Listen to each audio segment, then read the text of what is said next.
Ano yung new beginning na parating sa'yo?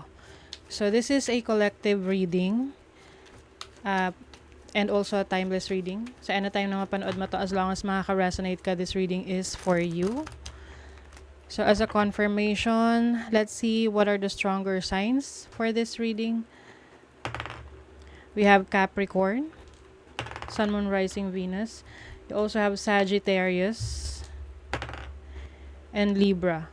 Capricorn, Sagittarius, Libra, Sun, Moon, Rising, Venus. Okay. So let's see ano yung new beginning na parating sa inyo. And also, it doesn't matter naman kung anong zodiac signs, no? As long as you will resonate. If nag-iisip ka, ano kaya yung mga magsisimula para sa'yo. If you feel like something needs to start, no? Something na may magsisimula. Can be relationship, can be career. So we will see saan dadalhin yung reading na to. Okay, what is the energy? The current energy. What is the current energy? The Five of Cups. Oh, may losses dito. It feels like merong ka mga pagsisisi, no? Maaring meron kang na-miss na opportunities in the past, tapos feeling mo wala nang parating, no? Meron yan. Meron yang parating. Hindi mo lang siya napapansin sa ngayon. Current energy. Oh, the Eight of Cups. You are walking away from your situation. Ito yung tipong sinubukan mong ayusin, sinubukan mong i-work out yung sitwasyon na yan. Pero, it seems na talagang kailangan mo nang i-let go yan eh. So, itong new beginning na to, hindi to magsisimula hanggat wala kang iniiwan na sitwasyon. Okay? This can be sa career mo, or sa relationships mo, or whatever situation that you are in, na feeling mo you are stuck. And itong new beginning na to, magsisimula lang to once you finally walk away. Once you finally decide, no? Once you finally make that decision. Tingnan natin yung energy ng past. What is the energy ng past? Bakit may pagsisisi? Bakit merong iiwanan? Eight of Wands. Okay. Eight of Wands is about actions. Mercury in Sagittarius. Mercury is communication, thoughts. Sagittarius energy is about expansion. So I feel like in the recent past, you feel like parang hindi ka na nag-a-align sa sitwasyon mo. Let's say sa relationship, meron kang mga awakening, may mga realizations ka about your life, or even sa career path mo, na you need some change. What is the Eight of Wands? The Queen of Cups. Okay. I feel like in the past, binuhos mo lahat, no? Binuhos mo lahat ng pagmamahal, ng efforts. Kumbaga bigay todo ka. Pero wala pa rin nangyari. Alam mo yun? This can be sa career mo, binigay mo ng todo-todo yung efforts mo for your career, even for your relationships. But nothing really happened. And now, you feel like parang ang daming nasayang. 'Di ba? Wasted energy. And now you realize na okay, it's time to walk away. It's time to go to a new direction. Now let's see what is the new beginning na parating sa inyo. Ano yung new beginning? Wow! Look at that. You have Jupiter in Pisces. Ang ganda ng placement na yan. Jupiter is the planet of expansion, knowledge, growth. So you are going to, it's like reinventing yourself in a way na mas magiging productive ka. And also this is about satisfaction. This is fulfillment. Okay?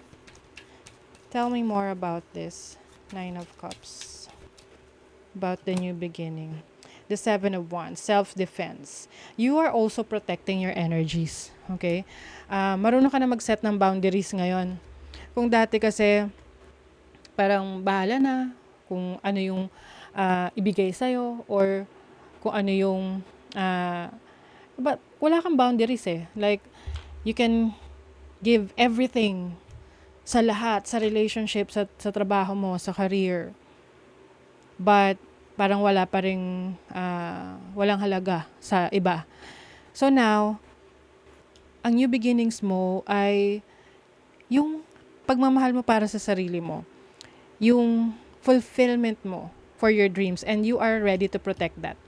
And I see you na being also parang protected by your own dreams, na yung mga pangarap mo, yun yung magpo-protection sa'yo.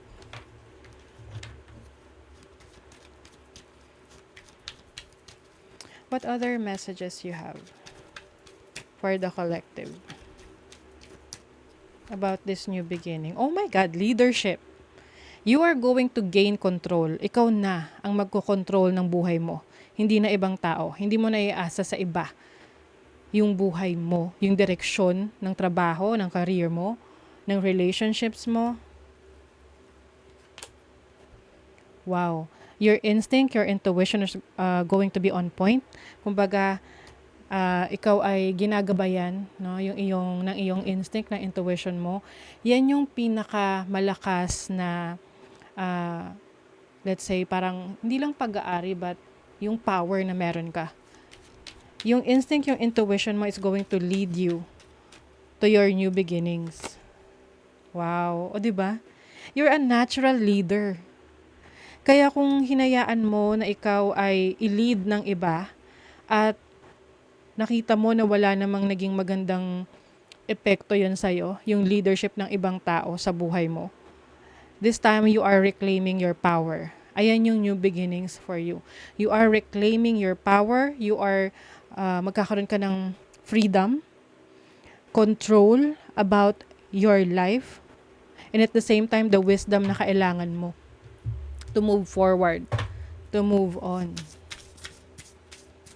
What other messages? Oh, 'di ba? Individuality, Aquarius energy. This is you focusing on yourself. 11, dalawang 1. 11 is also accepting yourself for who you really are, yung pagiging unique mo. Oh, wow. Transformation, Scorpio energy. So, maaari rin may energy rito ng mga water sign, Cancer, Scorpio, Pisces. You also have Aries energy here, Pisces, Aries, Leo, Sagittarius, and then we got Aquarius, and then Scorpio. Oh, you have waxing gibbous. This is reflection. So, I think itong reflection na to is about the things that you need to let go para makapagsimula ka muli. So, this can apply sa relationship. Ano man yung pinagdadaanan mo ngayon. You are about to enter a new chapter of your life, like a rebirth, no, with the Scorpio energy here. Transforming yourself, focusing on yourself, and reflecting on kung ano yung mga pwede mo pang i-improve sa sarili mo para ikaw na yung in control of your life, of your destiny. And that is what is beginning in your life right now. Okay? So, that is your reading. I hope nakapagbigay ito sa inyo ng clarity in your situation right now. And if you resonated with this reading, comment and also follow for or subscribe for more videos. So, thank you so much. I'll see you again.